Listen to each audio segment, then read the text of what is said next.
Buenas Excelente. hermanos, bienvenidos una nueva vez más a esta clase de hoy de interpretaciones con nosotros, intelectuales teístas. Este día vamos a hablar sobre las diferentes interpretaciones de temas bíblicos, con el tema de la Trinidad y sus diferentes interpretaciones. El ponente de nuestro día de hoy, que nos va a dar una ilustre clase sobre este tema, es nuestro profesor, ponente, Farid. Vamos a dar una pequeña descripción de quién es el ponente que nos va a representar el día de hoy. Es Farid Buenrostro Soriano, es ingeniero matemático de profesión, terminó una maestría en finanzas y actualmente está estudiando una segunda maestría en inteligencia artificial. Es apologista por pasión, es miembro de Fe Razonable, director de capítulos, fundador y colaborador del Ministerio Fax. Escribió el libro de Testigos de Nadie, que ahora son los Testigos de Jehová. Terminó de escribir su segundo libro, Quirios, una defensa sobre la Trinidad, que no ha salido al mercado y actualmente está en proceso, pues, en algunas editoriales para publicarlo. Ha colaborado con Geoff McDowell, Mike Loss, William Day Gray, De Guy y Habermas, entre otros personajes muy famosos y reconocidos en el mundo cristiano. Esta clase de hoy va a ser de bastante interesante y vamos también a dar un tiempo para dar preguntas o respuestas, por lo cual se les aconseja que guarden la más debida atención, haga sus anotaciones en su cuaderno o apunte de notas para poder realizar las preguntas que más adelante tengan con relación a un tema tan importante pero a la vez tan complejo como es la Trinidad. Sus micrófonos van a estar silenciados en virtud de que tengamos una clase mucho más amena y tranquila y que no haya sonidos que puedan disertar lo que se está diciendo, ¿no? Al final se les habilitarán para poder realizar sus preguntas. Dicho esto, pues le cedo la palabra al profesor Farid para que pueda dar la clase del día de hoy. Profesor, el público es suyo. Hola, ¿qué tal? Buenas noches. Para mí es un gusto estar aquí con ustedes. Eh, le comentaba a Melvin sobre la confusión. Y nada, para mí es un gusto estar aquí nuevamente. Creo que estuve como a los inicios de Intelectuales Teístas, justo hablando sobre mi libro, Testigos de Nadie. Aquí está. Eh, y bueno, ya han pasado algunos años, nos hemos hecho un poquito más viejos, más Melvin que yo. Y nada, para mí es un gusto estar aquí. Me han invitado, pero por cuestiones de mi trabajo, hay veces que no puedo o debo de agendarlo como con bastante anticipación y porque estoy muy saturado, ¿no? Entonces, gracias Melvin, gracias Intelectuales Teístas pues por la paciencia que me han tenido. Fue bastante tiempo, me comentaban que 6 meses. Entonces, pues nada, muchísimas gracias y bueno, vamos a entrar en esta parte. Sé que yo no me dedico a esto, soy ingeniero matemático, pero justo como mencionan, soy un apasionado de la apologética y un apasionado de la teología. He estudiado bastante. Y bueno, Dios me ha dado la gracia en ese sentido para esas cosas, pero no lo hago como, pues sí, como un trabajo, ¿no? Entonces, lo hago en mis tiempos libres, etcétera, e incluso mis libros, pues igual en los tiempos libres los voy escribiendo. Entonces, nada, por eso les repito, para mí es un gusto estar aquí. Ahora, Melvin me pide que hablemos acerca de la Trinidad. Y bueno, pues vamos a estar el día de hoy hablando sobre esto, sobre qué es la Trinidad y también enfocándonos un poquito en las interpretaciones que se le han dado a lo largo de la historia a la Trinidad. Interpretaciones heréticas y cuál es la verdadera interpretación. Este es un tema bastante complejo y es un tema bastante... es complejo y ha sido como históricamente ha causado un sinfín de debates, de controversias, etcétera. Y es complejo porque no hay algún ejemplo en la naturaleza que se pueda asemejar a la parte de la Trinidad, ¿no? Pero es una doctrina fundamental. ¿Por qué es una doctrina fundamental? Porque la Biblia nos marca varias cosas. En primer lugar, nos marca que solo hay un Dios, pero también la Biblia misma nos marca que Jesús es Dios, que el Padre es Dios y que el Espíritu Santo es Dios. Entonces, sin una correcta definición de la Trinidad, pues vas a caer en doctrinas como el triteísmo, que vamos a ver más adelante, o modalismo, entre algunas otras, ¿no? Entonces, es por eso tan importante que nosotros como cristianos, pues sepamos cuál es la definición correcta de la Trinidad. Muchas veces en algunos seminarios yo me he percatado que pues o en escuelas bíblicas, escuelas dominicales, ponen ejemplos, ¿no? De que Dios es como el huevo, que está la clara, el cascarón y la yema, y bueno, te dicen que ese es un ejemplo de la Trinidad, o que Dios es como el agua, que a veces es sólida, que a veces es líquida y que a veces es gaseosa. Si bien esos ejemplos no son válidos, ¿por qué? Porque evocan a ciertas herejías, eh, creo que para cuestiones evangelísticas podrían serlo, ¿no? Ahora, hablando en la academia, bueno, ni siquiera en la academia, hablando con hermanos ya con un pensamiento teológico más desarrollado, pues ya no son válidos estos ejemplos, ¿no? Por ejemplo, cuando decimos que Dios es como el agua, que a veces es sólido, a veces es líquido y a veces es gaseoso, pues estamos cayendo en la herejía del modalismo, ¿no? Que nos dice que Dios se manifiesta de diferentes modos, a veces como Padre, a veces como Hijo y a veces como Espíritu Santo, lo cual es una herejía, ¿no? Entonces, fíjense la importancia de la Trinidad para nosotros como cristianos, porque tristemente en la actualidad existen muchas corrientes heréticas todavía, que si bien no son modernas, han retomado de lo antiguo para actualizarlas y bueno, que actualmente estén frescas. Podemos ver los testigos de Jehová, ¿no? En esa parte podemos ver también algunos pentecostales de iglesias pentecostales que son cristianos unicitarios que justo caen en la herejía del modalismo. Entonces, C.S. Lewis decía y hablaba sobre el mero cristianismo, y me parece a mí, y coincido ahí con el doctor William Lane Craig, que la doctrina trinitaria sí recae en uno de los pilares fundamentales del cristianismo, o sea que sí recae en el mero cristianismo como C.S. Lewis, ¿no? Entonces, ¿por qué es así? Porque o crees que existe la Trinidad, o crees que Jesús no es Dios, o crees que Jesús es otro Dios. ¿Sí me explico? Y entonces ahí, en ese punto, ya estás en un conflicto que afecta directamente tu salvación. Y es por eso la importancia de tener un buen entendimiento acerca de la doctrina trinitaria. Y le repito, como mencioné, la Biblia nos marca que hay un solo Dios. La Biblia nos marca que Jesús es Dios, que el Padre es Dios y que el Espíritu Santo es Dios. Y entonces, desde ahí, desde esos puntos, ya está destruida el triteísmo. Y entonces hay que empezar a desarrollarlo. Ahora, si bien la doctrina trinitaria no es, ¿cómo decirlo?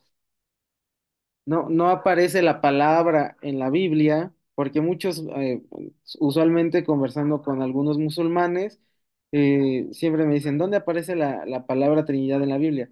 Bueno, ciertamente no aparece, pero si leemos y entendemos la Biblia, como mencioné, nos muestra una cuestión trinitaria. ¿Sí me explico? Por lo que ya les mencioné y porque muestra que existe un solo Dios, pero que existen tres personas que son Dios. ¿Sí me explico? Y justamente esa es la definición. Si quieres la siguiente diapositiva, por favor. Esa es justamente la definición de la Trinidad. Ahora, lo que va a tratar esta clase es justamente lo siguiente: introducción a la doctrina de la Trinidad, que es de lo que hemos estado hablando, la definición y los conceptos clave, que es a donde vamos. Vamos a mostrar la Trinidad en la Biblia. ¿Por qué mostramos la Trinidad en la Biblia? Porque usualmente testigos de Jehová o musulmanes siempre te van a decir que la Trinidad, y este es uno de los grandes mitos, que la Trinidad fue constituida por Constantino y entonces desde Constantino se contaminó todo, pero que antes de eso no se creía nada de la Trinidad, ¿no? Y entonces por eso ellos justifican que nosotros somos contaminados por Constantino, etcétera, ¿no? Entonces vamos a mostrar que si bien sí se retoma de cierta forma en esta parte de la historia, la doctrina trinitaria tiene un fundamento bíblico y también tiene un fundamento histórico, y desde antes de Constantino existían algunos padres de la iglesia que la venían desarrollando. Ahora, necesitamos entender que no es como que de un día para otro ya dijimos, no, pues, la Trinidad y todo, no, sino que ha sido un camino largo desde la iglesia primitiva para entender este concepto que sale de nuestro pensamiento, y entonces es ahí donde vemos el desarrollo, ¿no? Y algunos padres de la iglesia hicieron sus aportes con respecto a esto hasta que se llegó a una definición correcta. ¿Sí me explico? A una definición establecida, que es la que actualmente conocemos. Entonces podemos ver y entender cómo ciertos padres de la iglesia colaboraron y pusieron su aporte en este sentido. Entonces, con esta parte, la parte 3 eliminamos ese mito.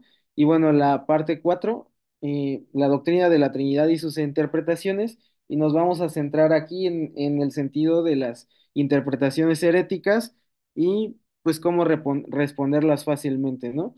Ahora, siguiente diapositiva, por favor. Ahora, si vamos a la introducción a la doctrina de la Trinidad.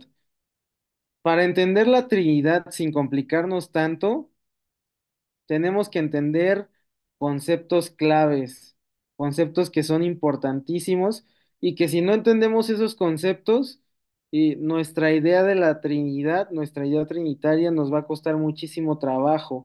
Si bien aún con los conceptos es difícil y hay un punto que llega al misterio, porque les repito, no hay algo en la naturaleza, con esta definición y estos conceptos a entender, la doctrina trinitaria se nos resulta muchísimo más comprensible, porque yo he platicado con muchos hermanos recién convertidos, con años en el Evangelio, y es muy difícil entender cómo es un Dios en tres personas, que justamente la parte de la definición es que es un Dios en esencia y tres personas distintas.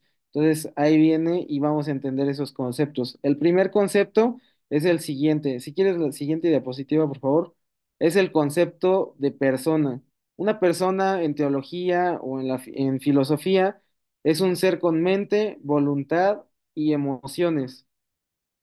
¿Sí me explico? Nosotros muchas veces, o a mí me pasaba y a otras personas que he tenido el gusto de enseñarles, eh, tienen pensado que una persona pues es alguien, es un humano, ¿no?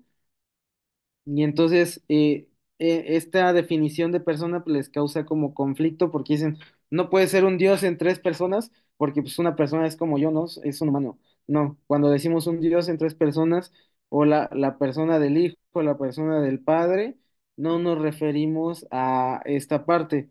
Siguiente diapositiva, por favor. Sí, no, más bien nos referimos a algo que tiene una mente, que tiene voluntad y que tiene emociones. Ahora, ahí vemos que en la Biblia, por ejemplo, el Espíritu Santo, que se debate mucho los testigos de Jehová que no es una persona, podemos ver que el Espíritu Santo es una persona conforme a esta definición. ¿Por qué? Porque tiene mente, y vemos que en la Biblia el Espíritu Santo escoge a personas, el Espíritu Santo da mensajes, etcétera. Tiene voluntad, el Espíritu Santo decide, dice que no, dice que sí, los guía, etcétera, y tiene emociones, ¿no? Vemos al Espíritu Santo, Pablo mismo dice, no contristéis al Espíritu, no lo pongas triste, se alegra, se enoja, etcétera. ¿Sí me explico? Bajo ese concepto no hay nada que hacer para decir que no es una persona, porque realmente vemos que tiene y cumple todos los requisitos en este sentido a persona. Así cada una de las personas de la Trinidad podemos experimentarlo muy fácilmente con Jesús, y bueno, el Padre también en versículos del Antiguo Testamento notamos que tiene mente, voluntad y emociones, ¿no? Entonces, El siguiente concepto es el concepto de uno, un Dios en tres personas.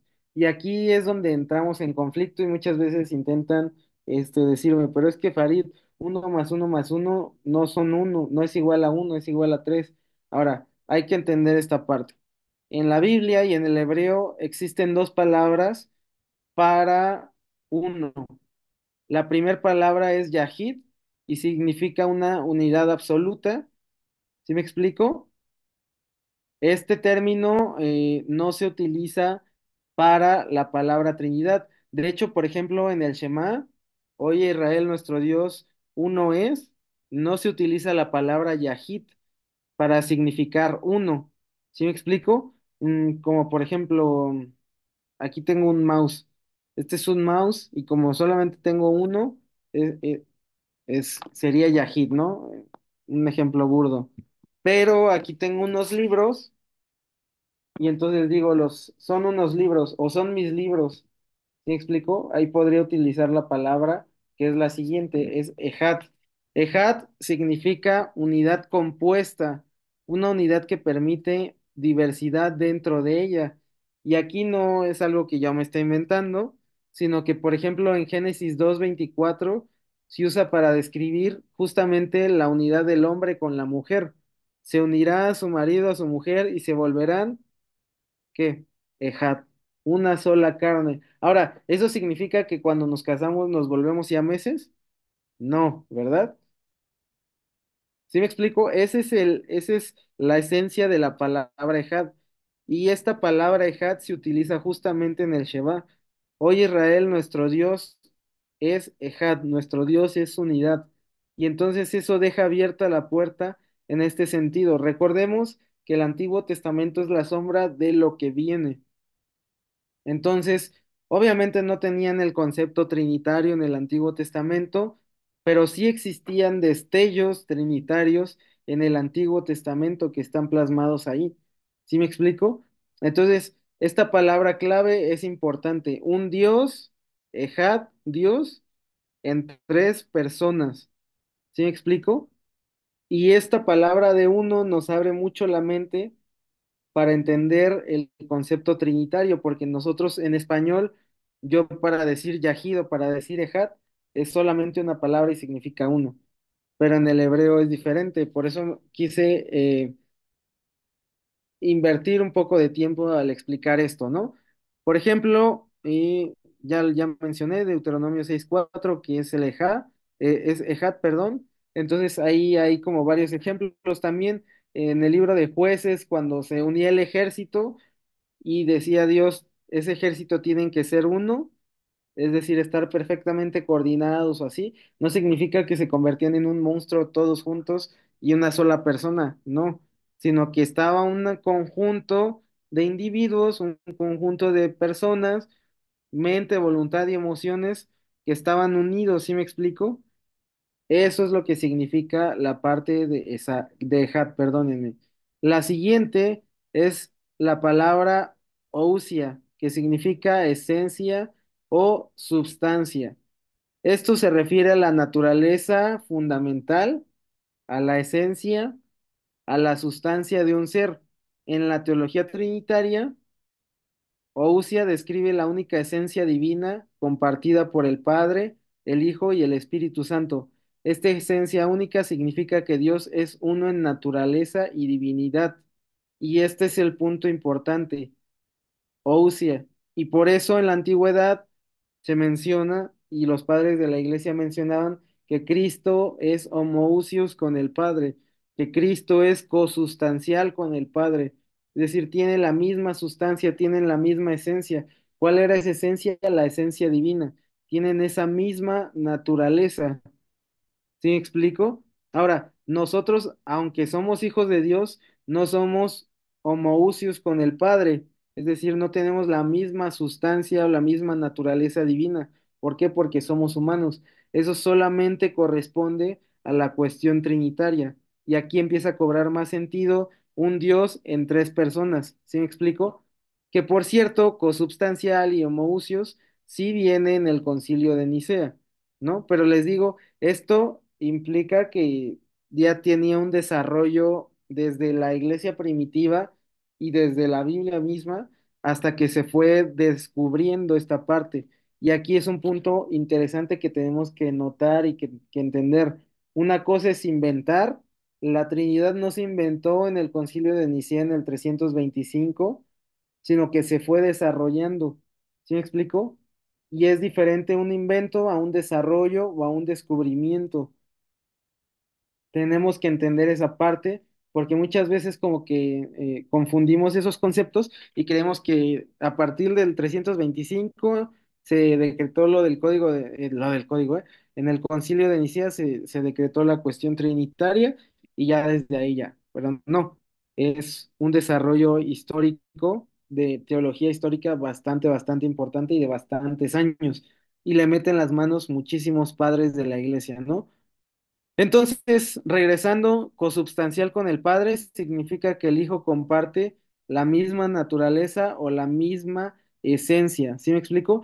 Y este término, homoousios o consubstancial, ayudó muchísimo para dar respuesta a una de las herejías más famosas, que son o que es el arrianismo, y obviamente por su fundador Arrio, porque Arrio decía que no, que Jesús no era consustancial con el Padre.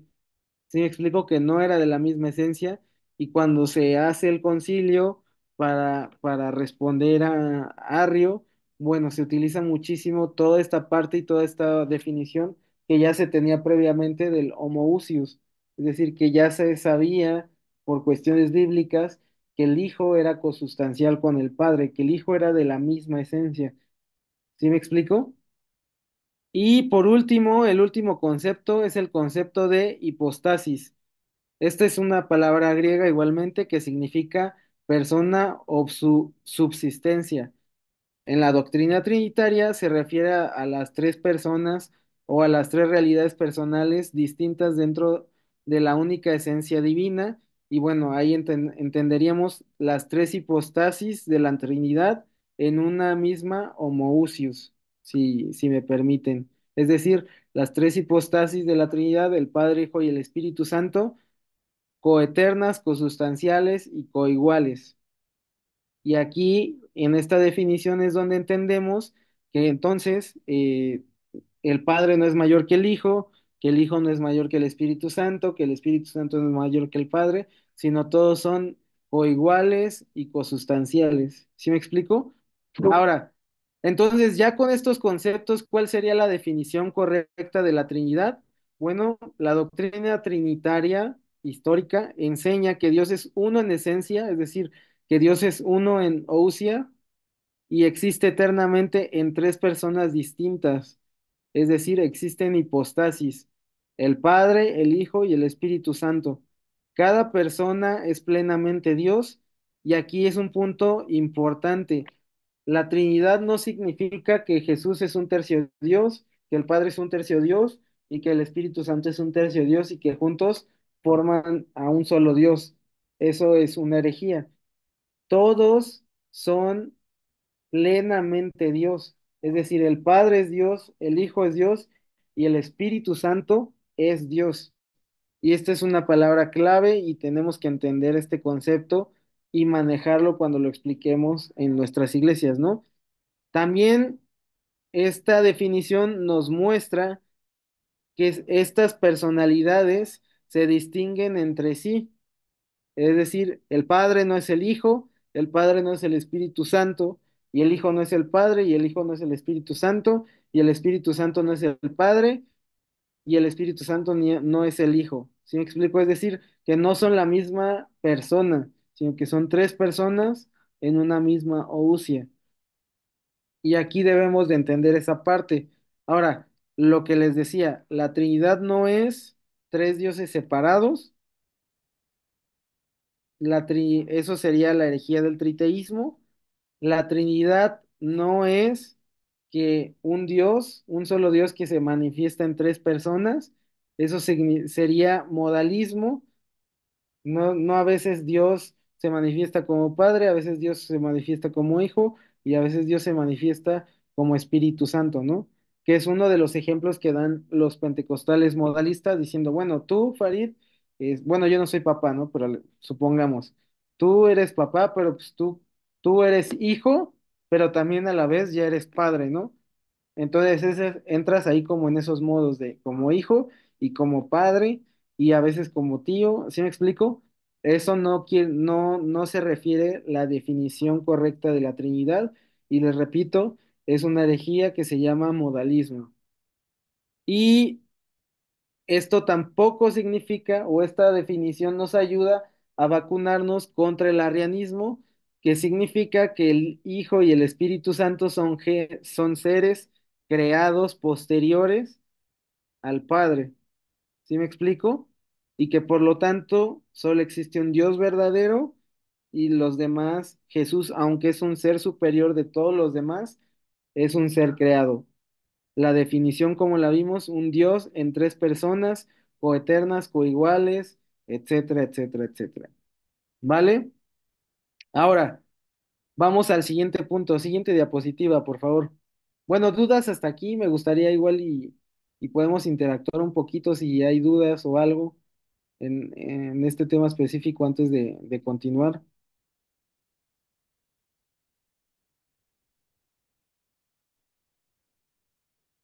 Hermanos, si tienen alguna duda, pueden levantar su mano. Con gusto y tenemos su micrófono. ¿No? Perfecto. Bien, Eso sí, significa que entonces. me están entendiendo completamente o que no están entendiendo nada. Pero bueno, sigamos. Ahora vamos a la parte de la Trinidad en la Biblia. Y les digo, siempre vas a ser como cristiano desafiado por algún musulmán o por algún testigo de Jehová o por cualquier persona que diga dónde se muestra la palabra Trinidad en la Biblia.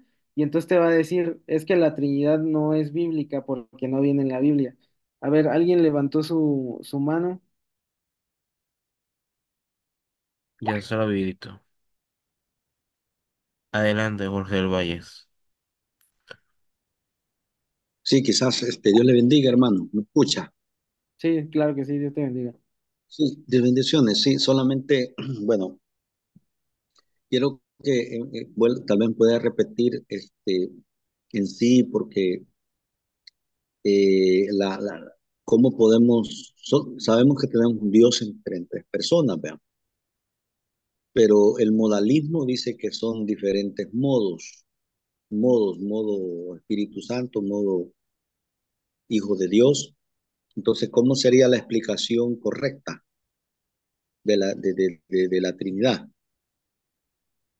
La definición correcta es que Dios es uno en esencia, uno en naturaleza, por eso es importante la palabra ousia, y existen, perdón, eternamente tres personas distintas. Acuérdate, no es como nosotros que somos personas. Recuerda la definición de persona, es algo que tiene mente, voluntad y emociones, y por lo tanto se muestra ahí el Padre, el Hijo y el Espíritu Santo. Y estas personas distintas se llama hipostasis, que es otra de las definiciones que vimos, y cada persona es ousia o es homoousios con las demás, con las dos personas más. ¿Sí explico? Es decir, que son de la misma naturaleza y comparten la misma esencia y la misma sustancia. ¿Sí me explico? Y Sí, entonces correcto. comparten la misma esencia, pero se distinguen entre sí por sus relaciones y funciones dentro de la deidad. La definición, o más bien la diferencia con el modalismo es que te dice que existe una sola persona, existe un Dios, existe una persona que se manifiesta de diferentes formas o en diferentes modos, por eso modalismo. A veces es el mismo Dios que a veces se manifiesta como Padre, es el mismo Dios que a veces se manifiesta como Hijo y es el mismo Dios que a veces se manifiesta como Espíritu Santo. De hecho, ellos dicen, por ejemplo, que es el mismo Dios que en el Antiguo Testamento se manifestó como Padre, es el mismo Dios que en el Nuevo Testamento se manifiesta como Hijo y bueno, después en el libro de Hechos y la fecha se manifiesta como Espíritu Santo, ¿no? Entonces, esa es justamente la diferencia ¿Y por qué no creemos esto? Bueno, pues porque la Biblia nos muestra que no es así. Las cuestiones del modalismo no son correctas, no son buenas interpretaciones. La misma Biblia, perdón, nos habla con respecto a la diferencia de personas e incluso nos muestra que en un solo versículo están esas tres personas de diferente forma, ¿sí me explico? O sea, no que está el Padre, o sea, no que se manifiesta como Padre, luego como Hijo, y luego como Espíritu Santo en el mismo versículo, sino que en el versículo nos dice, no sé, se me ocurre ahorita a bote pronto, cuando Jesús se bautiza, está el Hijo, desciende el Espíritu Santo como paloma, pero está la voz del Padre, ¿no? Esa es una respuesta que el modalismo, ese es algo que el modalismo no podría responder, por ejemplo. ¿Sí me explico? O, por ejemplo, otro versículo que se me ocurre ahorita es cuando Jesús ora al Padre, ¿no? ¿Sí me explico? Si era Dios mismo, era un solo Dios, ¿a quién le estaba orando? Esta es la única respuesta válida, es una respuesta trinitaria. ¿Dudas hasta aquí? ¿Hay otra pregunta? No, creo que había visto y alguien más. Muchas gracias. No, gracias a ti. Bueno, de todas formas, al final vamos a hacer también un tiempo de pregunta y respuesta por si a alguien se le ocurre una pregunta ahorita o posteriormente en el desarrollo de la clase. Perfecto, sí. Bueno, ahora sí, continuando. La Trinidad, bueno, te van a decir que no existe la palabra Trinidad y que, bueno, la palabra Trinidad de hecho, la crea uno de los padres de la iglesia, ahorita no recuerdo quién, pero es el primero que la muestra cuando propone justamente esta idea por, con base en la Biblia, obviamente. Pero la Biblia sí nos muestra destellos trinitarios y nos lo muestra desde el Antiguo Testamento.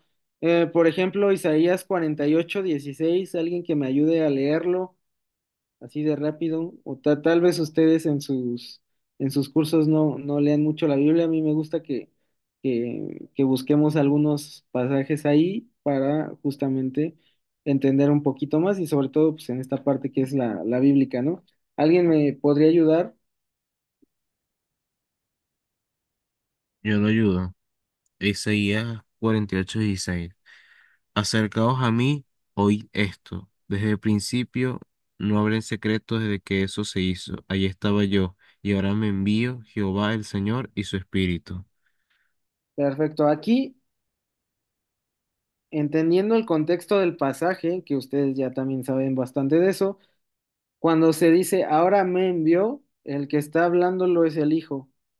Y entonces viene aquí, y ahora me envió Jehová, es decir, está hablando el Hijo. ¿Quién lo envió? Jehová, está el Padre y lo envió su Espíritu, ¿no? Entonces, aquí en este sentido se refiere al Padre, se refiere al Hijo y se refiere al Espíritu Santo. Ahora, esto no podemos con un solo versículo hacer una sola doctrina, pero les repito, el Antiguo Testamento ya te está mostrando ciertos destellos de la Trinidad. Ahora, ellos no podían entender completamente en el Antiguo Testamento una definición trinitaria, un sentido trinitario, y no estaban preparados para eso, no lo entendían, pero sí la Biblia muestra y el Espíritu Santo a través de muchos versículos muestra esos destellos, esos brillos que a lo largo de la historia los padres de la iglesia empezaban a leerlos y les empezaban a resaltar y por eso surge se descubre la doctrina trinitaria. ¿Sí me explico? Un ejemplo del descubrimiento es, por ejemplo, muchos pensamos y decimos, bueno, Isaac Newton descubrió la gravedad, ¿no? Ya en la antigüedad ya sabían que existía una fuerza que caía, pero no la habían descrito como gravedad. Lo que hace Isaac Newton es que matemáticamente la describe y ve cómo funciona, es decir, descubre y describe esta parte. Así nosotros, en este sentido, con las cuestiones trinitarias, la fueron descubriendo y la fueron describiendo. Y entonces, pero obviamente no es como que sea alguien se lo haya inventado, sino que la descubren a lo largo de la Biblia, desde el Antiguo Testamento al Nuevo Testamento. Ahora, regresando a Isaías 48, es un pasaje que nos habla de tres personas ahí, y esto es algo interesante. Igual, Isaías 63 del 7 al 10. ¿Me puedes ayudar, porfa? Voy.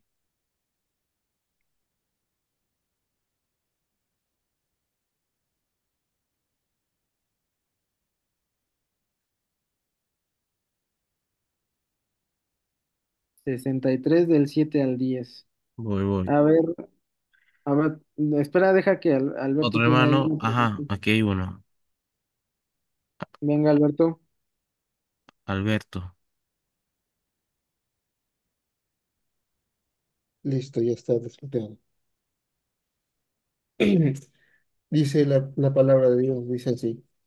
De las misericordias de Jehová haré memoria, de las alabanzas de Jehová, conforme a todo lo que Jehová nos ha dado, y de la grandeza de sus beneficios hacia la casa de Israel, que les ha hecho según sus misericordias y según su multitud de sus piedades.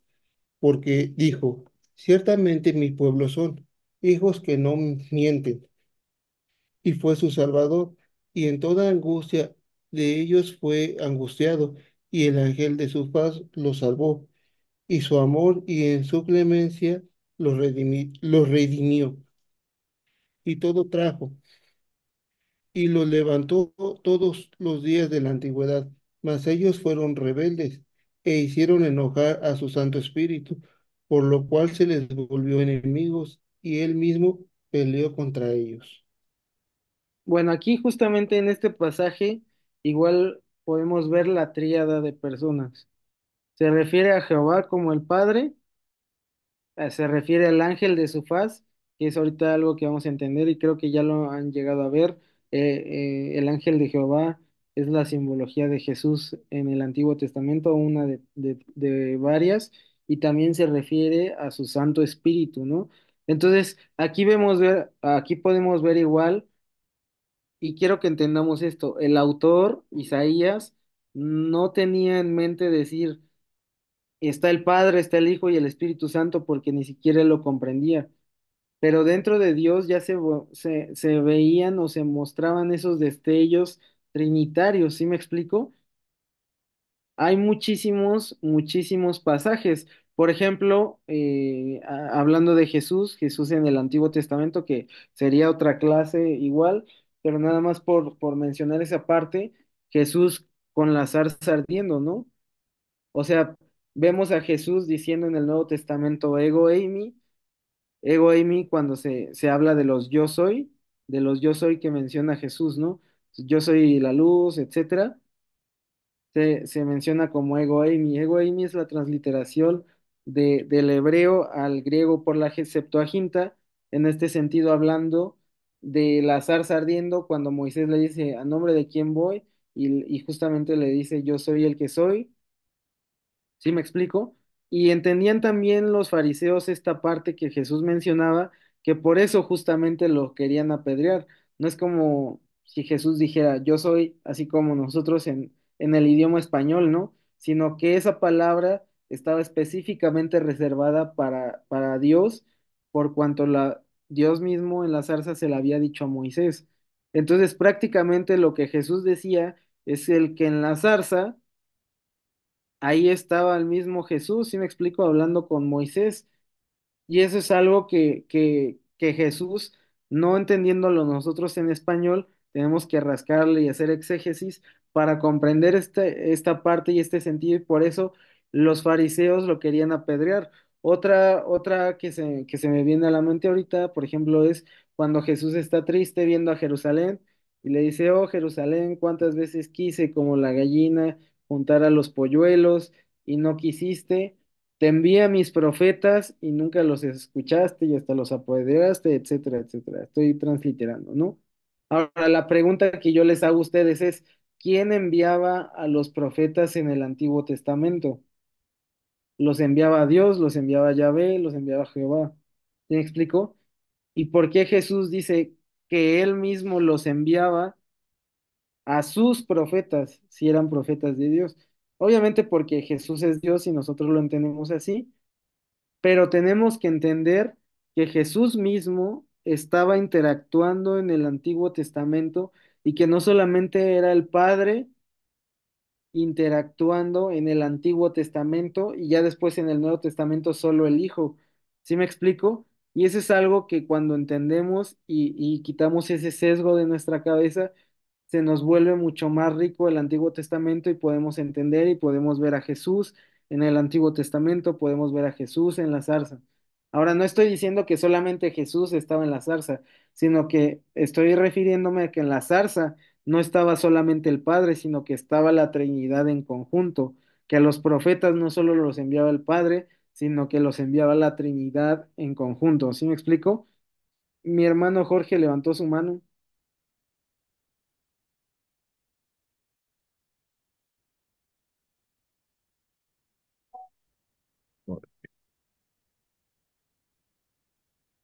Jorge, ¿sí nos Adelante, escuchas? hermano.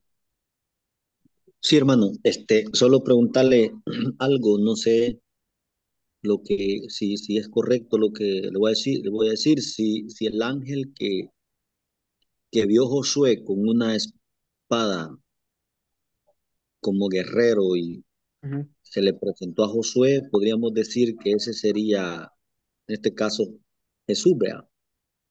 O el Sí, ángel de sí, Jehová. Sí.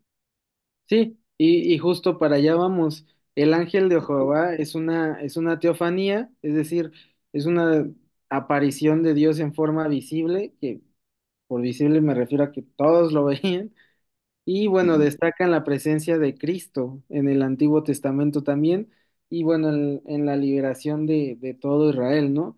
Las teofanías de Cristo, bueno, existen muchísimas y podemos denotar primero que el ángel de Jehová no era un ángel común, y aquí hay muchos pasajes que al ángel de Jehová le dicen Jehová mismo, le dicen Dios, eh, me parece que lo alaban.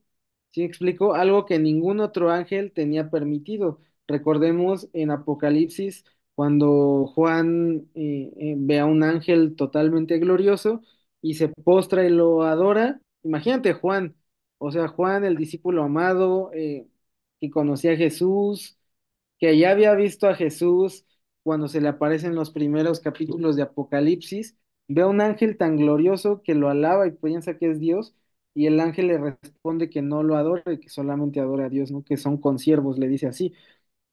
El ángel de Jehová en el Antiguo Testamento se le menciona en muchos pasajes como Dios mismo y por eso tiene un lugar totalmente distinto a un ángel cualquiera.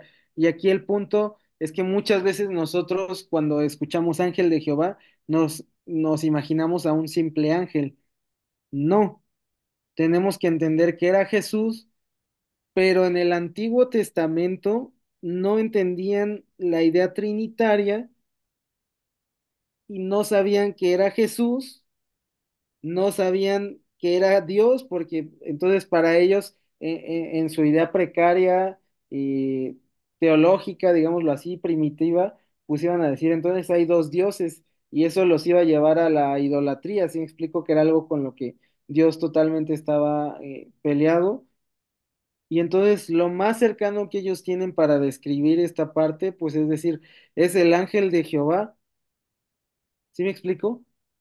Y ese es el punto, y por eso entendemos cómo el ángel de Jehová se diferencia de otros ángeles y le dicen Dios mismo, recibe adoración, tiene capacidad divina, tiene totalmente autoridad, etcétera, etcétera, etcétera, ¿no? Entonces, ese es también, ahí podemos ver este destello trinitario, porque vemos al ángel de Jehová, vemos a Jesús mismo interactuando en el Antiguo Testamento. Otros de los ejemplos son los que vimos, ¿no? Jesús mandando a los profetas.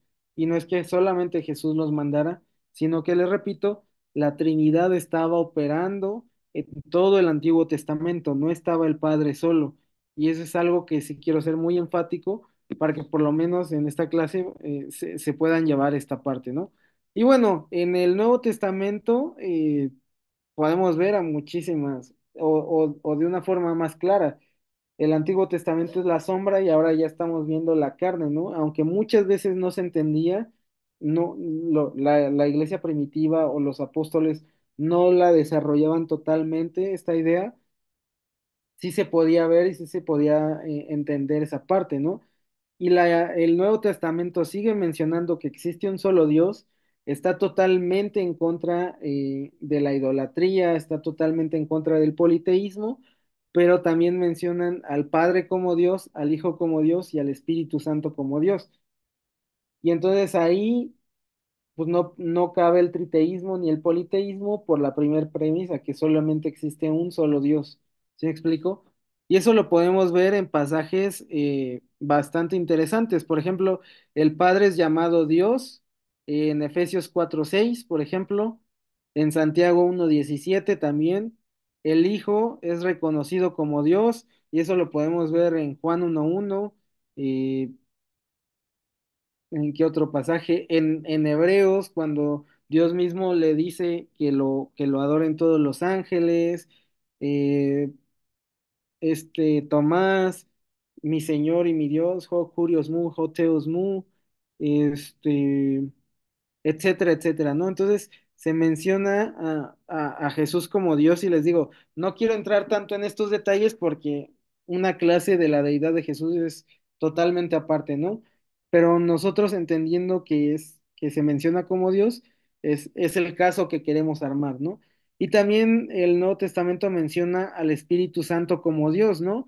Eso lo podemos ver en Hechos 5 del 3 al 4 cuando Ananías y Zafira eh, venden su terreno y dan la economía para la iglesia, se quedan algo, primero le dicen, ¿por qué mientes al Espíritu Santo? Y al final le dicen, no has mentido a los hombres y no has mentido a Dios. Entonces, en primer lugar, miente al Espíritu Santo, después miente a Dios, y así como ese hay muchísimos pasajes en donde se muestra que el Espíritu Santo es Dios, y bueno, aquí nada más por mencionarlo, que el Espíritu Santo es una persona, ¿no?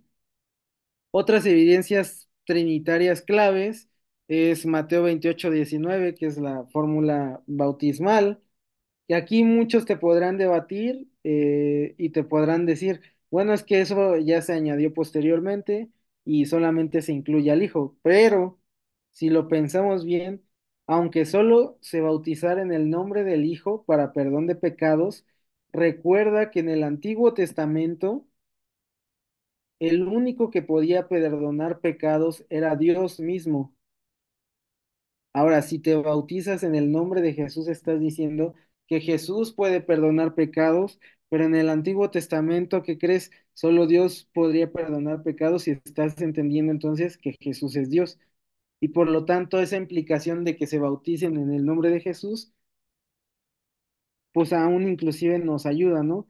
Así que sea que se bautice con el Padre, el Hijo y el Espíritu Santo, o te lo debatan, las implicaciones son las mismas. Jesús es Dios y por lo tanto, si Jesús es Dios, tenemos que entender una o entrar a una definición trinitaria o a una definición politeísta, no hay más, ¿no?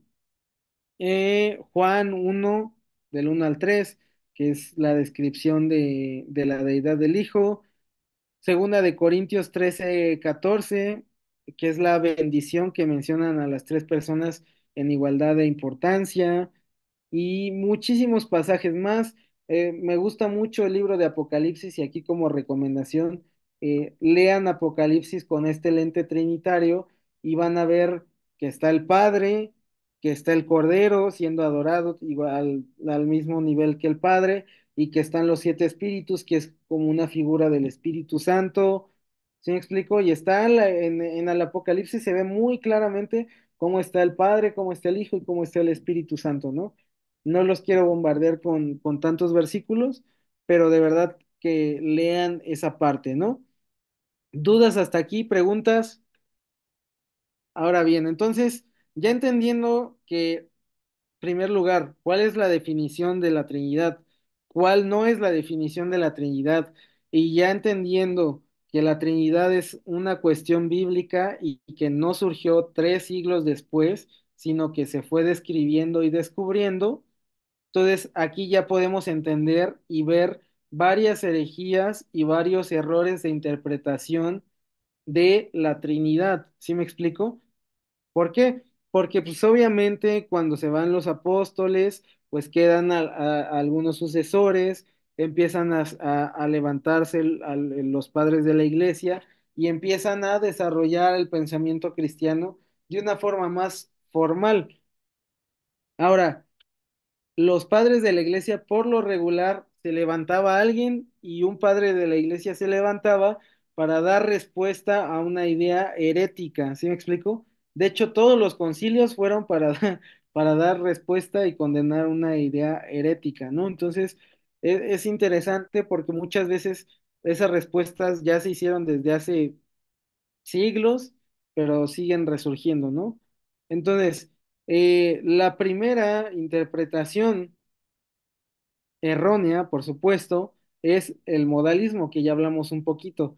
El modalismo sostiene que Dios es una sola persona que se manifiesta de tres modos distintos o de tres formas distintas, según la época o la situación, a veces como Padre, a veces como Hijo y a veces como Espíritu Santo se manifiesta, pero es uno solo, ¿no?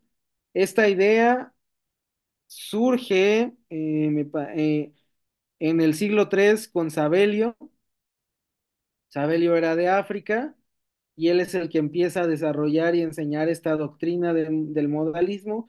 Y bueno, la respuesta de la iglesia condena en el Concilio de Roma en el año 200, no, no es cierto, en el año 362, me parece, que es que el modalismo es totalmente una herejía, ¿no? Ahora, fíjate desde qué momento se desarrolla la idea del modalismo y cómo actualmente está surgiendo otra vez. ¿Sí me explico? Bueno, con los pentecostales unicitarios. De hecho, se llaman pentecostales unicitarios modalistas, justamente por eso. No sé si algunos los conozcan. En México están como muy de moda eso, y los judaizantes están muchísimo de moda aquí en México, lamentablemente. Pero bueno, el modalismo contradice pasajes como Juan 17 del 1 al 5, Mateo 3 16 17 y los pasajes que mencioné hace rato, ¿no? Entonces, esta es una de las interpretaciones erróneas que actualmente está sufriendo la iglesia, ¿no? Que actualmente demasiados hermanos, y créanme, demasiados, porque son iglesias muy grandes, están creyendo esa parte, ¿no? Y solamente le cantan a Jesús y para ellos no existe nada más, ¿no? Entonces, esa es una doctrina errónea. Vamos con la siguiente, el subordinacionismo. Esta es igual otra interpretación trinitaria. ¿Qué dijo David? No, no te puedo ver, perdóname. Dice, ¿por qué hay un solo mandamiento en toda la Biblia donde nos lleve a adorar al... ¿Podrías hablar para desarrollar bien tu pregunta? O si quieres, esta la dejamos hasta el final. ¿Qué te parece, va? Y Mejor para el me final. gustaría que la leyeras para darle una correcta interpretación, ¿va? Ahora sí, regresamos. El segundo punto es el subordinacionismo. ¿Qué es el subordinacionismo? El subordinacionismo sostiene que el Hijo y el Espíritu Santo son subordinados al Padre en esencia o naturaleza, es decir, que son divinos, pero de una jerarquía inferior. La clave aquí es en esencia o naturaleza, perdón. Este punto de vista considera al Hijo y al Espíritu Santo como derivados del Padre y no iguales al Padre, es decir, el Padre está aquí arriba y aquí está el Hijo y aquí está el Espíritu Santo. O hay veces que algunos de subordinacionismo dicen está el Padre arriba, luego está Jesús y luego el Espíritu Santo, como un sistema piramidal, algo así, ¿no? Aquí está el director, luego está el gerente y luego está el coordinador o algo así. Esa es una idea del subordinacionismo y bueno, esta idea comienza a circular en el siglo II y en el siglo III, influenciada por algunos teólogos y filósofos que intentaban explicar justamente la relación entre las personas de la Trinidad utilizando estas jerarquías.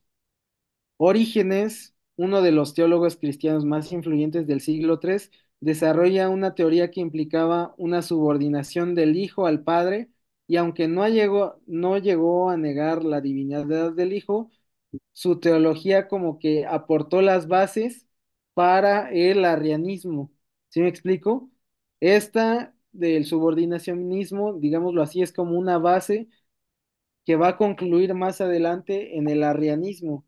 ¿Por qué? Porque el arrianismo parte de esa idea de que hay alguien superior y los demás son inferiores, y aquí te estás desarrollando justamente eso. Está el Padre, que tiene solamente la esencia divina, y está el Hijo y está el Espíritu Santo, que son menores y por lo tanto les obedecen, ¿no?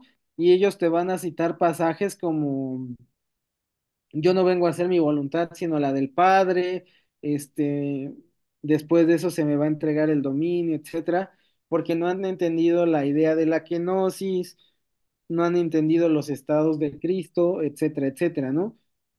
Y aquí nada más para dar respuesta a eso, entendemos, cómo lo explico? Entendemos que el Hijo, cuando estuvo encarnado, estuvo sujeto al Padre, ¿sí me explico? Pero es una sujeción solamente en el tiempo de la encarnación. Cuando vuelve a la glorificación, pues otra vez regresa en su plenitud. Por eso mismo, me parece que es Tesalonicenses, ¿no? Cuando dice que se despoja y habla de toda esta parte de la kenosis, nadie le quita a Jesús nada, sino que él mismo decide no tomar esa parte de la divinidad cuando está aquí en carne, ¿no? Y obviamente en ese sentido, pues la confianza estaba en el Padre. Y aquí tendríamos que entender ahí, perfecto, Filipenses 2 justamente.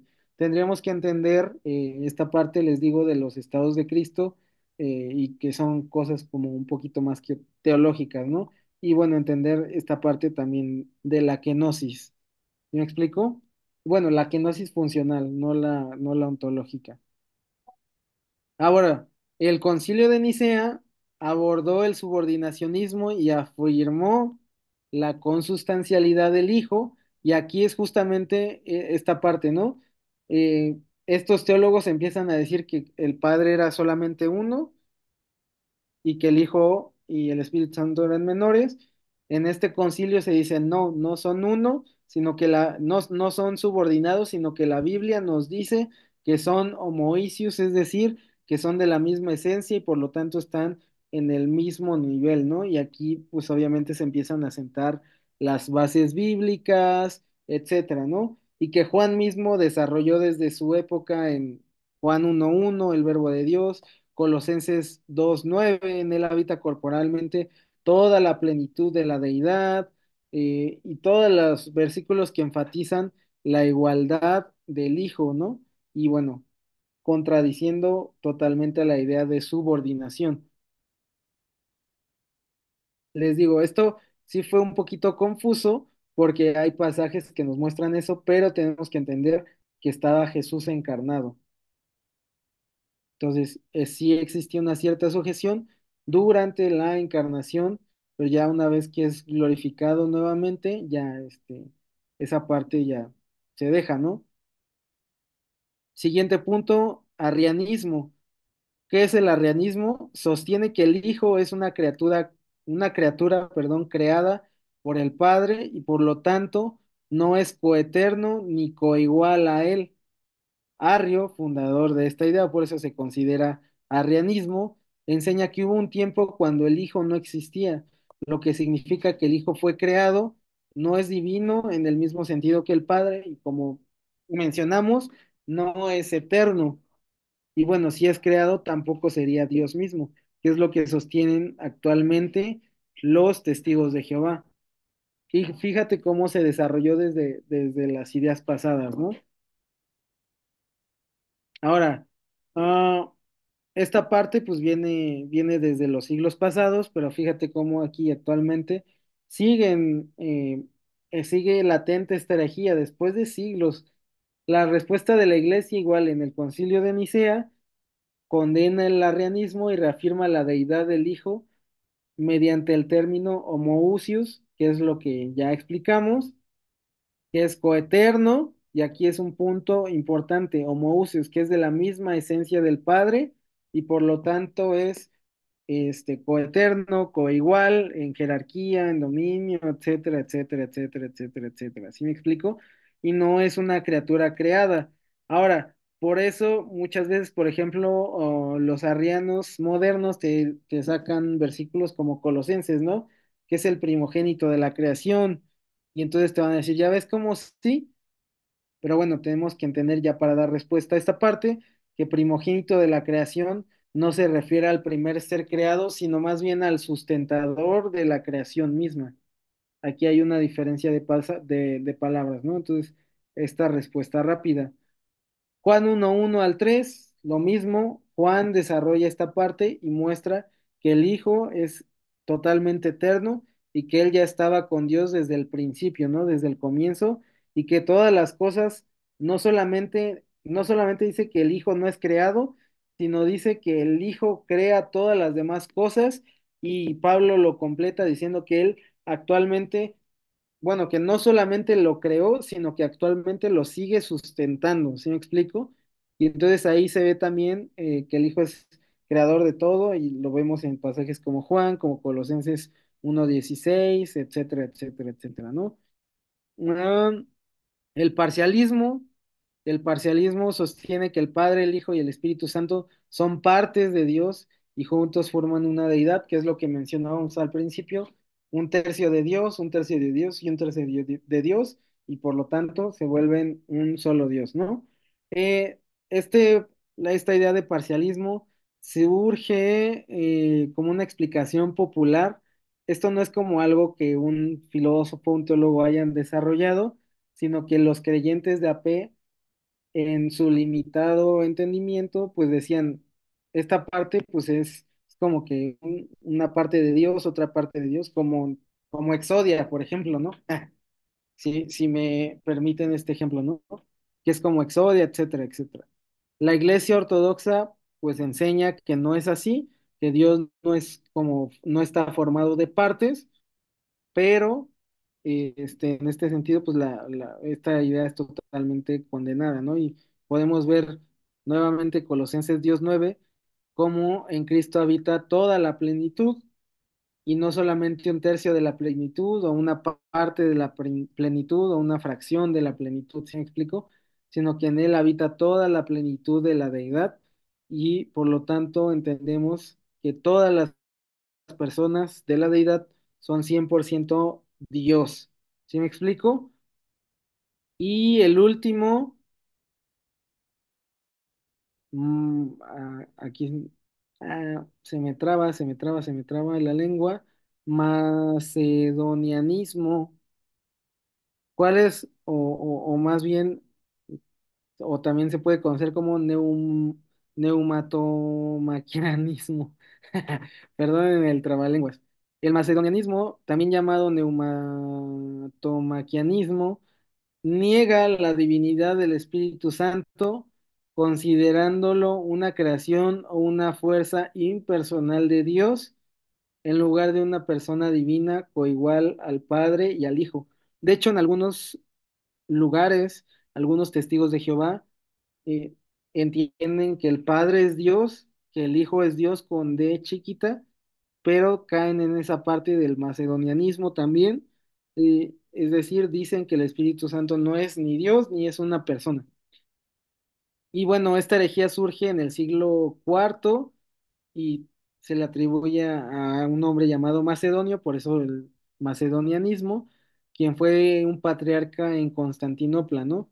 Sus seguidores, los neumatómacos, que quiere decir los que luchaban contra el espíritu, justamente la lucha decía en este sentido, argumentaban que el Espíritu Santo era una fuerza subordinada al Padre y al Hijo, es decir, no eran una persona, sino eran una fuerza que dependía del Padre y del Hijo, es decir, que si el Padre decía, haz esto, el Espíritu Santo lo hacía, ¿no? Como una fuerza activa que actualmente los testigos de Jehová mencionan, ¿no? Entonces, era una fuerza subordinada al Padre y al Hijo, perdón, y bueno, esta enseñanza en ese tiempo gana popularidad en Roma de Oriente y genera una controversia bastante significativa en ese momento, ¿no? Bueno, ¿cuál es la respuesta de la iglesia en ese entonces? Se hace el concilio de Constantinopla, y en el concilio de Constantinopla se condena, perdón, el macedonianismo y se reafirma la deidad del Espíritu Santo, ¿no? Añadiendo la cláusula, perdón, al credo niceno, que proclamaba que el Espíritu Santo procede del Padre y es adorado y glorificado junto con el Padre y el Hijo, ¿no? Ahora, esto no es como que ellos dijeran, no, pues es que es así, sino que ellos se reunían para leer la Biblia y entender qué es lo que la Biblia decía, ¿no? Y en este sentido, tenían como este concepto todavía firme de la sola escritura, no como se llega a conocer hoy en día, sino que entendían que existían otras autoridades, pero la Biblia es la autoridad principal, ¿no?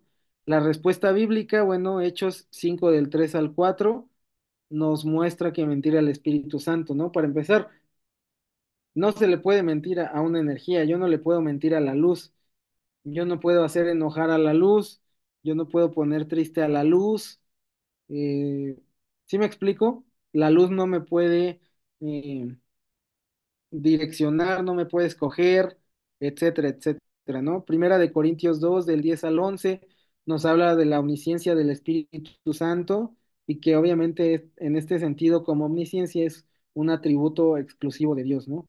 Entonces, básicamente esas son como las principales ideas a lo largo de la historia que han afectado, ideas erróneas, perdón, que han afectado la idea trinitaria normal y cómo en la antigüedad afectaron y cómo actualmente esas mismas ideas siguen afectando. Por eso dice Salomón que no hay nada nuevo debajo del sol y todo solamente es volver a descubrir.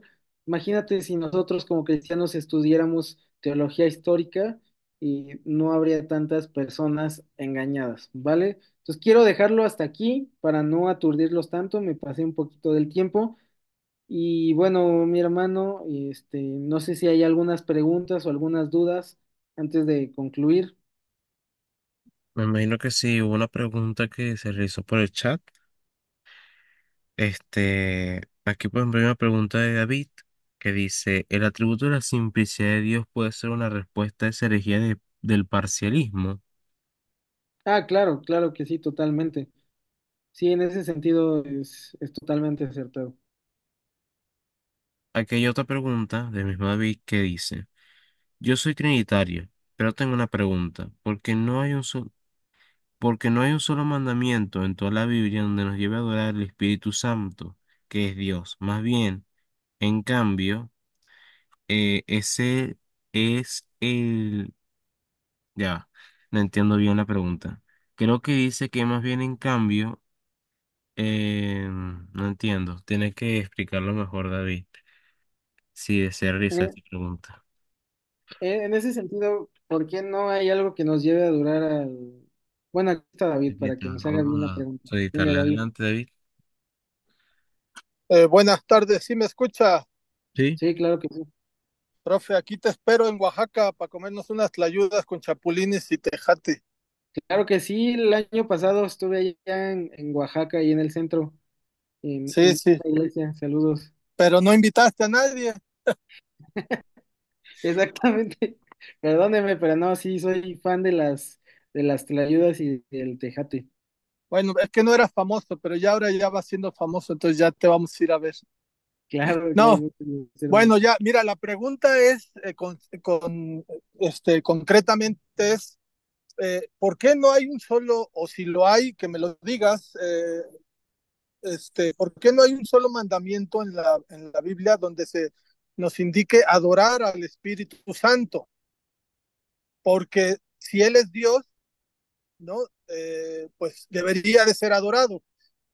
Y la otra parte de la pregunta era que decía, es más, en cambio, es el Espíritu Santo quien nos lleva a adorar al Padre y al Hijo, ¿no? Entonces yo tengo esa, o sea, no tanto como una duda, no es que esté dudando, sino me gustaría saber tu opinión o qué se habla de este tema. ¿Por qué no hay un versículo propiamente donde se nos diga, ¿no? Adoren al Espíritu Santo, ¿no? Alábenle, cántenle, ¿no? Como si se hace al Padre y al Hijo. Bueno, Eso aquí sería. tenemos que entender esa parte de adoración. adoración no solamente es como cantar cánticos, etcétera, sino que es un sentido de una cuestión de reverencia. Inclusive la misma oración se puede entender en este sentido de reverencia y de adoración. Podemos ver, por ejemplo, a Esteban cuando es apedreado, ora a Jesús. ¿Sí me explico? Y ahora, en ese sentido, ¿por qué se entiende como adoración o dependencia de la deidad? Porque una persona solamente ora a algo que es dependiente, ¿sí me explico? No podía Esteban orar a Jesús si no creía que Jesús es Dios. En este sentido, podemos entender que en muchos pasajes se ora al Espíritu Santo, se pide la dirección del Espíritu Santo y el Espíritu Santo es el que guía.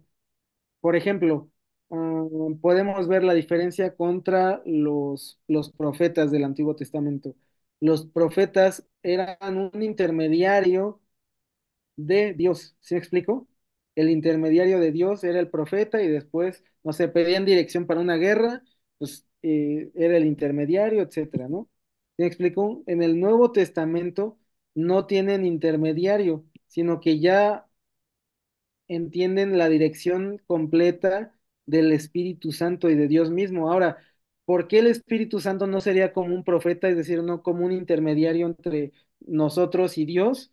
Porque vemos cómo el Espíritu Santo decide como Dios, y ese es un punto bastante interesante. Y aquí podemos hacer una comparativa buena con respecto a la deidad de Jesús. Justamente los profetas, entendiendo la cuestión de milagros, los profetas en el Antiguo Testamento y los apóstoles hacían milagros, pero ¿cómo los hacían? Pedían a Dios que se hiciera el milagro y este milagro se hacía. Jesús es diferente porque él hacía milagros, pero que él no pedía al Padre que se hicieran los milagros, es decir, no se ponía a orar para que lloviera y después llovía, sino que él oraba y el mar le obedecía y se calmaba, o simplemente daba la orden y se hacía. En este sentido, el Espíritu Santo, si me va siguiendo, es así. El Espíritu Santo no es el intermediario, sino que el Espíritu Santo es el que dicta y da la dirección. El Espíritu Santo dice, apártame a Saulo y a Bernabé. No dice, Dios dice que apartes a Saulo y a Bernabé, sino que los apóstoles entendían que el Espíritu Santo era Dios y que era una persona porque podía escoger y porque decidía por Dios. Pablo mismo muchas veces decía, eh, fui impedido por el Espíritu Santo para que llegara a Asia. El Espíritu Santo me dijo que no. ¿Sí me explico? Entonces se quita esa parte del intermediario y entendemos que ahora el único que daba la dirección era Dios. Ahora, ¿por qué no hay un mandamiento que se diga que se alabe al Espíritu Santo específicamente? En primer lugar, porque no entendían este sentido trinitario, como les decía, había destellos de la Trinidad, pero no entendían completamente el concepto trinitario. Pero al decir solamente al Señor tu Dios adorarás, está implícitamente diciendo que justamente se va a adorar a la Trinidad, no solamente se va a adorar al Padre o solamente se debe adorar al Hijo, sino que se adoran en conjunto y si tú adoras al Hijo, adoras al Padre y adoras al Espíritu Santo, como lo que poníamos. En la zarza ardiendo no solamente estaba el Padre, sino que estaba la Trinidad completa ejerciendo y haciendo todo eso. En este sentido, así de esta forma, se adora al Hijo, se adora al Espíritu Santo. Y bueno, una de las cuestiones se le conoce como la Trinidad económica. ¿Y a qué nos queremos referir con la Trinidad económica? A las acciones que cada una de las personas de la Trinidad hacen. Por ejemplo, el Padre crea, el Hijo crea y el Espíritu Santo estaba ordenando. No porque el Espíritu Santo no pueda crear, sino que es una de las funciones que estaba haciendo el Espíritu Santo. Ahora, en el sistema de redención, el Padre es el que envía, el Hijo es el que hace el sacrificio y el Espíritu Santo es el que nos recuerda y nos contrista, nos constriñe de pecado, ¿no? Entonces, cada uno tiene sus formas de actuar, cada persona en esta parte de la salvación. Y en este sentido, la Biblia misma dice que el Espíritu Santo va a recordarnos las cosas de Jesús. ¿Sí me explico? pero al adorar a Jesús estamos adorando al Espíritu Santo. Y un ejemplo de adoración lo podemos ver en el libro de Apocalipsis, donde está el Padre, donde se está adorando al Cordero, pero también está, les menciono, los siete espíritus, que es una de las referencias al Espíritu Santo en el Apocalipsis, ¿no? Entonces, La ahí podemos plenitud, ¿no? ver cómo está entronizado. Ajá, exactamente, ahí estamos viendo la plenitud y cómo todos están adorando en este sentido, mi hermano. Ok, ok, pues sí, está.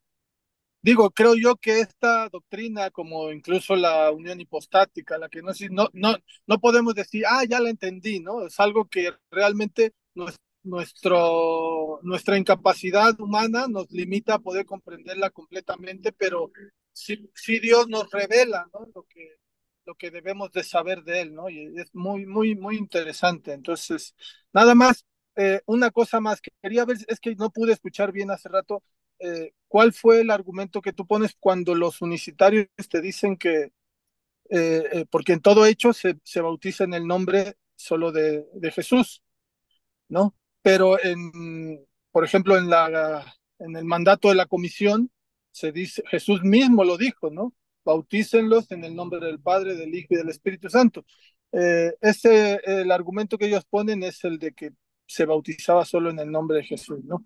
Entonces, me gustaría escuchar tu opinión, que ya la dijiste, pero venía manejando y entonces no pude comprender. No sé si puedas hacerlo, si hay tiempo, o si le dan oportunidad a otros compañeros, pero si hay posibilidad, pues adelante. Claro que sí, mi hermano. En este sentido, lo que yo mencionaba justamente es que aunque se mencione en el nombre del Padre, del Hijo y del Espíritu Santo, o que se mencione solamente a Jesús, al final de cuentas está implicando la deidad de Jesús, sea en el nombre del Padre y del Hijo, o sea en el nombre de Jesús solamente. ¿Por qué? Porque el único que podía perdonar pecados era Jesús mismo. ¿Sí me explico? Perdón, era Dios mismo. Entonces, si estás diciendo que se bauticen en el nombre de Jesús para arrepentimiento y perdón de pecados, estás diciendo que Jesús también es Dios. Ahora, en este sentido, la Biblia nos muestra en el Shema que solamente existe un solo Dios. ¿Sí me explico? Y ese es eh, algo que utilizan los modalistas para decir, entonces ya ves cómo Jesús es Dios, pero hay versículos que no puede tener respuesta del modalismo, como son los versículos que mencionaba. ¿Cuáles eran esos versículos que ahorita se me vienen a la mente? Bueno, cuando Jesús ora al Padre, ¿no?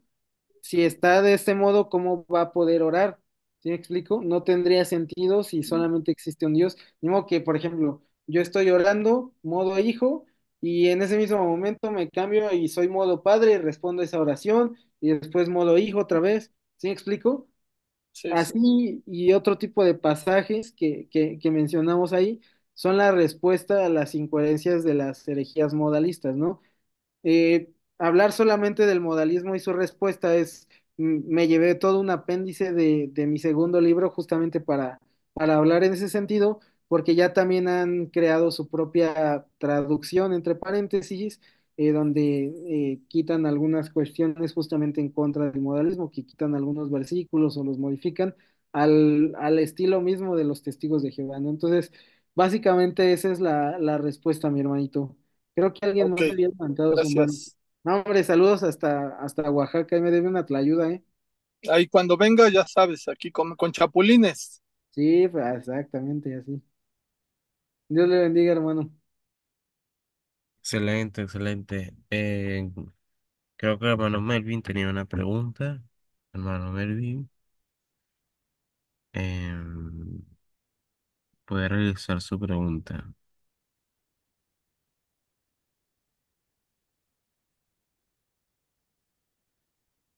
¿Sí nos escuchas, Melvin? Sí. Gracias, mi hermano, gracias, muy amable, hermano Moisés.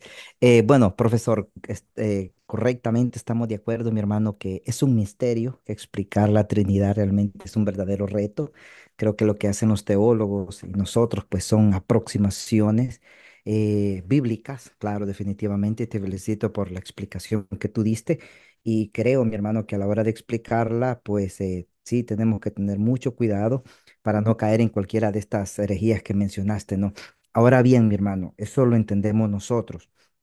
que somos estudiantes, ¿no? Ahora bien, creo que uno de los hermanos, y tú comentaste al principio, que no hay nada en la naturaleza ni en el universo que trate de similar un paralelismo con la Trinidad, absolutamente nada. Pero si de pronto mi hermano, un campesino, una persona de la sierra, recién se convierte, mi hermano, ¿cómo podríamos tal vez explicarle de alguna manera lo más sencillo? Porque obvio, pues él no te va a entender nada de sustancia, ni consustanciales, ni nada de esto, ¿no? Entonces, puntualmente, mi hermano, ¿cuál sería la forma más eh, sencilla, escueta, sin caer también pues en algo negativo, para podérsela explicar a él, ¿no? Esa sería mi primera pregunta. Segundo, mi hermano, bueno, no Espérame, quiero espérame, herir déjame. sentimientos ahorita, pero hay un predicador, un reconocido filósofo teólogo, mi hermano, norteamericano, que no sé por qué motivo todavía no entiendo por qué utiliza el perro de tres cabezas. Tú sabes a quién me estoy refiriendo, a Craig, y a mí me asombró, pero no sé, mi hermano, a qué se debió hacer tal afirmación. Y últimamente él ha dado una definición de la Trinidad, no sé si ya la estudiaste, también un poco excéntrica. Si la estudiaste, mi hermano, no sé, podrías explicarnos un poquito a qué se debe, mi hermano, porque entiendo que es una persona muy educada, preparada y se llegó a esas conclusiones fue por algo, ¿no? Y para concluir, brother, los teólogos del grupo liberal del siglo XIX, siglo XVIII, XIX y XX, más o menos, los liberales patinaron bastante con la Trinidad. Estoy hablando de Bullman, de Paul Tillich, entre otros, ¿no? ¿Tú entiendes exactamente por qué ellos explicaban o negaban de alguna forma la Trinidad tal como nosotros la entendemos, o por qué ellos la explicaban de la manera que la trataron de enseñar, ¿no? Esos serían mis tres. Si tú deseas, mi hermano, solo me puedes contestar una, no hay ningún problema. Esto es para que tengas ahí un poquito, mi hermano. Y bueno, y agradecerte, brother, como siempre, muy fino. Gracias. Oh, muchas gracias, amigo. Bueno, en cuanto a la primera pregunta, creo que aquí en México se dice del tamaño del sapo es la pedrada, ¿no? En ese sentido, yo hablando con ustedes que son ya estudiantes de teología o hablando en un seminario, pues prohíbo dar esos ejemplos, ¿no? Como que Dios es como el agua, que a veces es como padre, a veces que, perdón, que es como sólido, líquido y gaseoso, etcétera, etcétera, este, porque ya somos estudiantes de teología. Pero cuando vas a evangelizar a una persona, no tienes que ser tan sofisticado en este sentido de las cuestiones teológicas, porque al final de cuentas no es el punto el ser sofisticado en este sentido. Y yo justamente les digo a los alumnos, incluso a algunos maestros, que no andemos en este sentido como de cazabrujas, diciendo, o si escuchamos a un hermano evangelizando, decir que Dios es como el agua o Dios es como un huevo, decir, no, eres un hereje, estás cayendo en esto, etcétera. No, ¿por qué? Porque esa persona está bajando justamente como el ejemplo que dices, está bajando al nivel de una persona. Y lo importante ahorita es justamente encontrarse con Cristo, entenderlo. Ya en algún futuro entenderá como esa parte, ¿no? Un ejemplo que me surge de eso, por ejemplo, es en matemáticas, ¿no? Soy ingeniero matemático, pero bueno, en la secundaria yo recuerdo que me enseñaban a hacer despejes, ¿no? Y bueno, como me lo enseñaron a mí o de la forma en secundaria, fíjate en qué nivel secundaria, era que si está multiplicando, solamente lo paso dividiendo. Y si está dividiendo, multiplicando, si está sumando, lo paso restando, etcétera, ¿no?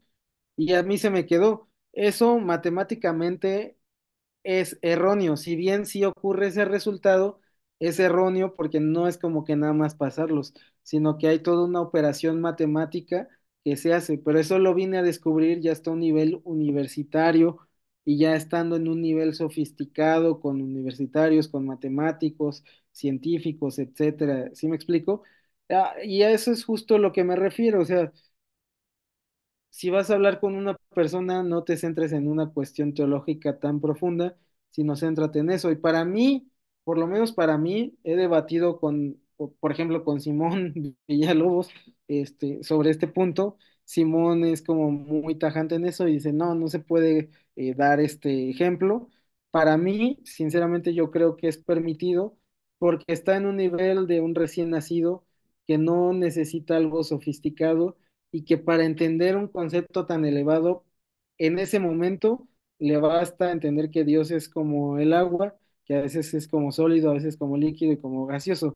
Lo que ya no es permitido es que después de 10 años de cristiano o que en el seminario sigas diciendo y dando estos ejemplos, porque ya estás entendiendo que es una herejía, que estás cayendo en esa parte, ¿no? Esa es como la primera pregunta. Ahora te digo, esa es como mi opinión y he debatido con Simón Villalobos y con Joaquín Moya respecto a esto, ¿no? Y que son grandes amigos, ¿no? Amigos y haters. No, que son grandes amigos. Pero hemos debatido en este punto, ¿no? Ellos son como muy cuadrados en eso. En este sentido yo no. Eso es lo que yo te podría responder. Ahora, del segundo punto, lo que hace Craig justamente con el Cerbero de tres cabezas tan criticado pues es para dar como un ejemplo de que es un solo ser con tres cabezas y cada cabeza en este sentido es como una cuestión de conciencias, ¿no? Una cabeza puede ir a la acá y para acá y son totalmente independientes o que es un solo ser.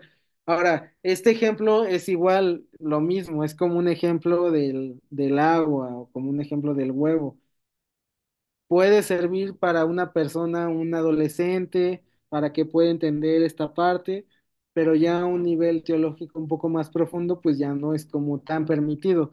Y en este sentido creo que Craig lo hace justamente así, para poder entender, porque si bien, como les digo, no hay ejemplos en la naturaleza o en alguna cosa que pues podamos decir, bueno, es como esto, porque no existe algo así. Y llega un punto que, como mencionamos, pues llega a esta parte del misterio, ¿no?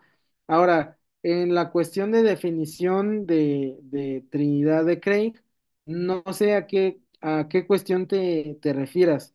Me parece a mí que su definición de Craig de la Trinidad es clásica y más bien unas partes de su cristología son un poquito diferentes. Por ejemplo, actualmente es muy criticado en el sentido del monotelismo. La cuestión clásica es diotelista, es muy criticado en eso. Y justamente acaba de salir un libro que me parece son four views de la Trinidad, está en inglés, y bueno, está justamente este debate con William Hasker. Hasker es como más conservador en ese específico aspecto trinitario y ahí entran como en un debate. La verdad es que no se me hace como bastante mal la postura de Craig en este sentido trinitario, pero en ciertos matices sí me voy un poquito más con William Hasker, ¿no? Y ahí entrar en esos detalles, pues ya sería como otra clase y un poquito ahí más fino, pero creo que la definición de Craig me queda bastante bien, te digo, solamente algunos matices y algunos detalles. Sé que muchos no van a estar de acuerdo con él en algunos puntos, porque sobre todo los calvinistas, nada más por ser Craig. Pero bueno, ahí nada más son cuestiones, ahí se podría dialogar, pero en una cuestión como más específica. Excelente, hermano. Muchas gracias por su respuesta. Terminó ya esta clase de hoy sobre la Trinidad, sus diferentes interpretaciones. Y antes de cerrar, quisiera, hermano, si pudiera cerrar con una oración para poder despedirnos el día de hoy. Claro que sí, pues nada más agradeciéndoles nuevamente la invitación. Melvin, mis hermanos de intelectuales teístas, de verdad, gracias por su paciencia. Actualmente trabajo en la industria aeronáutica, es muy exigente, tengo la mente muy ocupada, casi no respondo mensajes por lo mismo y por lo tanto pues estoy como, no puedo hacerlo como tan inmediato como antes, ¿no? Pero eh, quiero agradecerles justamente por la paciencia, las confusiones no es porque sea payaso, sino que de verdad que estoy como mi mente pensando en muchas cosas, ¿no? Entonces, de verdad, gracias por su paciencia, gracias por la invitación. Ya saben que estamos aquí para cualquier cosa, para apoyarnos. Y nada más como conclusión me gustaría decir que seamos muy atinados en esta parte, porque si hay un cierto matiz te puede llevar a una herejía, ¿no? Las implicaciones de una idea te pueden llevar por un camino bastante bastante sesgado que tal vez al principio no te des cuenta, ¿no? Entonces, estudiemos esta parte de la teología histórica, estudiemos toda esta cuestión para entender los errores que se han cometido en el pasado y que no los volvamos a cometer, ¿no? Pero también que no estemos en este sentido como de cazabrujas, de con un evangelista en la calle, eh, pues que está diciendo algo y tú lo vas a decir, o que una hermanita de 70 años de tu iglesia da ese ejemplo en la escuelita dominical con los niños, le vas a decir que es una hereje, ¿sí me entiendes? Entonces, muchas veces nosotros como el conocimiento nos lleva a ser como más hirientes, eh, sacar la espada luego, luego. Les animo a que esta parte del conocimiento los vuelva como tolerantes en ese sentido y que entiendan que pues es la hermanita que tiene 70 años, que es el evangelista. eh, ¿Sí me explico? Pero que no permitamos tampoco la otra parte. Es un equilibrio que debemos de tener y bueno, quiero exhortarlos en ese punto a esto y creo que Dios les va a dar sabiduría a cada uno en sus iglesias para, pues para poder justamente en este sentido ser luz, ¿no? Y nada, muchas gracias y pues nada más promocionar ahí este libro, Testigos de Nadie, está en Amazon. Y próximamente está este segundo libro, se llama Curious, una defensa de la Trinidad y la deidad de Jesús. En este sentido es diferente a los demás libros. ¿Por qué?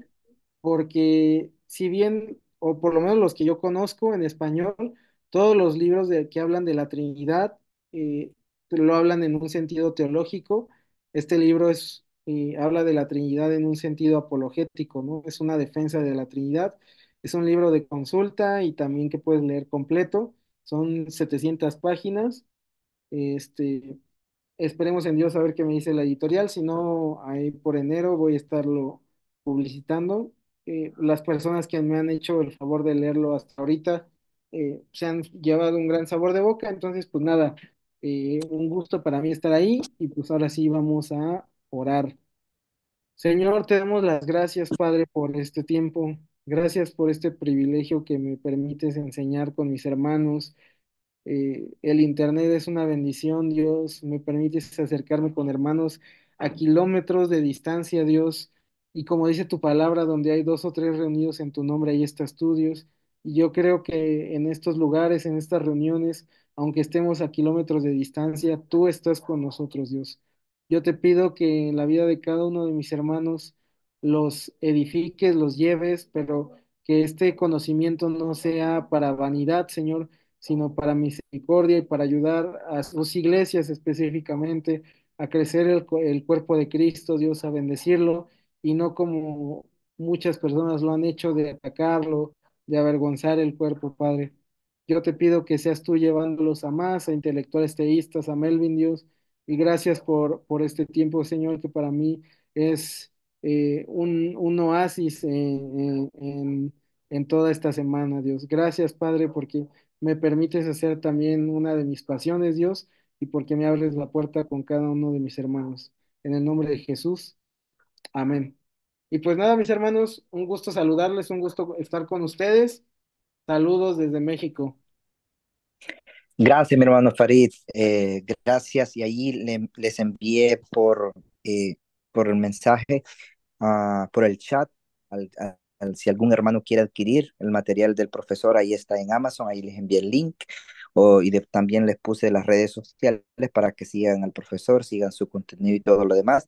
Y también pues les habilitamos el micrófono para que se puedan despedir del profesor. Y Farid, mi hermano, esta es tu casa. Y bueno, dentro de otros 6 meses te volveremos a tener por aquí, ¿no? Ok, mi hermano, un privilegio. Hermano Beto. Bendiciones. Hasta Muchas luego, gracias, Farid. hermano, por todo. Gracias, mi hermano. Muchas gracias, Saludos. muy Muchas interesante. gracias.